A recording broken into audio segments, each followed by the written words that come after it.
couple years ago, I was with my family, and we were spending some time in this cabin in the woods on the edge of this remote lake. And I mean, we were deep in the middle of nowhere. And one morning, my son Trace and I, we woke up and set out to take a walk around the lake.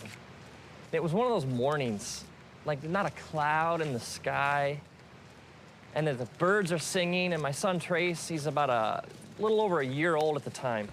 And so he's making all these little chirps and squawks that one-year-old boys make. And I had him in one of those hiking backpacks where he rode back here. So as I walk along, I can hear him making all his noises. And so we head out through the woods to walk around the lake. And it's just one of those, you ever have those moments, like if you could just freeze them? It's just so beautiful. And we get to the other side of the lake, and we're exactly at the halfway point. We're the farthest possible point from the cabin, and we're rounding the bend to head back, and I look up and I notice clouds. And then it starts to rain. It always rains, doesn't it? It's interesting because the scriptures say all sorts of things about rain and storms. When Jesus is teaching about what it means to live like the fullness of life in his kingdom, when Jesus speaks of it, he speaks of two different people. He speaks of a person who builds their house on sand, someone who chooses to reject his teachings, and someone who builds their house on rock, who chooses to build their life on Jesus' teachings. And then the metaphor he uses is that of a storm that comes, and the person who rejects his teachings and his truth, essentially the house built on sand just gets destroyed, but the house that's built on rock stands. So this idea, Jesus says, when the rains come, it's not like they might, they do. It rains in our lives, a lot. At first, there's a drop here and a drop there, and so I put Trace's hood over his head. But what I didn't know was that he pulled it off. And so gradually the drops, they get bigger and bigger, and they fall faster and faster. And in no time, it is pouring. I mean, the kind of rain that just soaks, it plasters your hair against your head, and the kind that just drenches your clothing.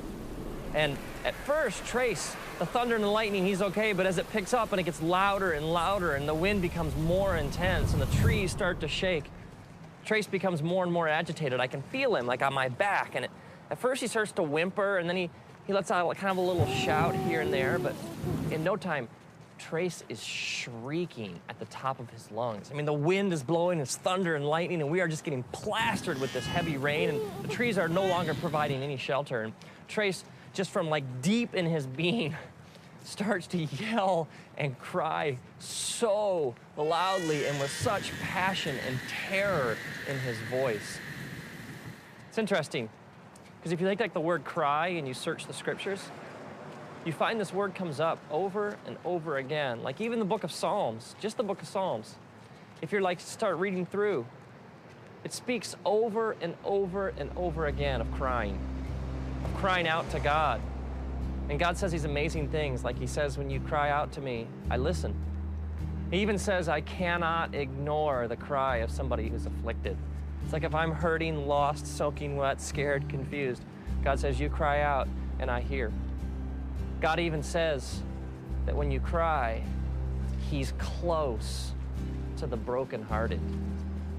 He's close to those who cry out and admit they're scared, lost, soaking wet, and confused. See, there is this false, twisted idea out there among religious people that somehow you gotta have it all together to have a relationship with God. That like somehow God's only looking for people who have no problems and have it all nailed down and can put on like the happy face all the time. And yet the scriptures speak directly against this kind of thinking. I mean, Jesus is even just straight ahead, and he says, come to me, all you who are weary and heavy laden. I mean, the essence of salvation is crying out to God and admitting, I don't have it all together. It's admitting, I am lost, I am hurting, and this sinful nature that I carry around with me has really screwed things up for me. And God, if you don't show me the way home, if you don't fix things, if you don't step in, I am dying here. And this kind of thinking is all throughout the scriptures. It's over and over again. God says to us, when you come to me with all your junk, come to me with your problems, come to me all screwed up, all messed up. Let me take care of it. Jesus even sets out looking for people. He even says this. He says, I'm not looking for the healthy. I came for the sick. It's interesting if you think about the storm from Trace's perspective. For Trace, the storm is his reality. He sees nothing else. The lightning and the thunder and the trees swaying and the raindrops and the water just dripping off him, it's all he knows. He sees no reality beyond this storm. What Trace doesn't realize is that as his dad, I would do anything to get him home.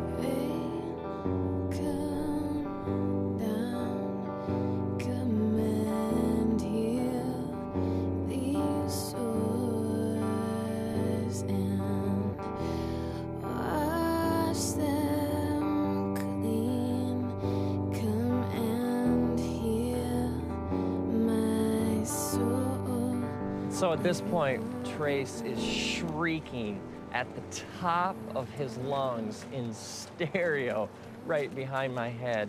And I stop, and I kneel down, and I take him out of the pack.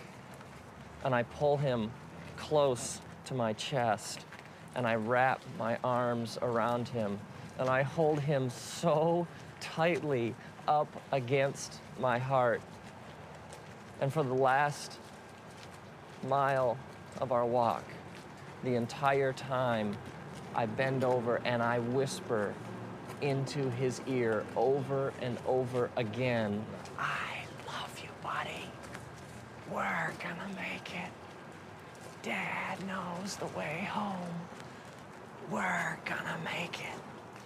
I love you, buddy. And over and over and over again, through the storm, I carry him home, clutched tightly against my chest, whispering, I love you, buddy. We're gonna make it. Now imagine if, like, years later, Trace is in therapy or something, and he drags up this repressed memory of the walk. And he comes to me and he's like, Dad, what'd you let me go through that for? I got all this junk inside me. I thought you loved me. How could you have exposed me to something that horrible, that storm? I mean, why didn't you protect me? I would be crushed. Because for me, that walk was one of my deepest, most intimate memories of my life with my son. I wouldn't trade that experience for anything. Maybe you're bitter or you got all this anger inside because of some things you've been through, some storms in your life. And you're wondering if he really loved me, if God really was there, he wouldn't have let me go through that. And maybe God is saying, no, man, don't you understand? I got to hold you tight, and I got to remind you over and over again, I love you, buddy. As it says in the scriptures, the book of Deuteronomy, chapter 1, God's reminding his people of how good he's been to them.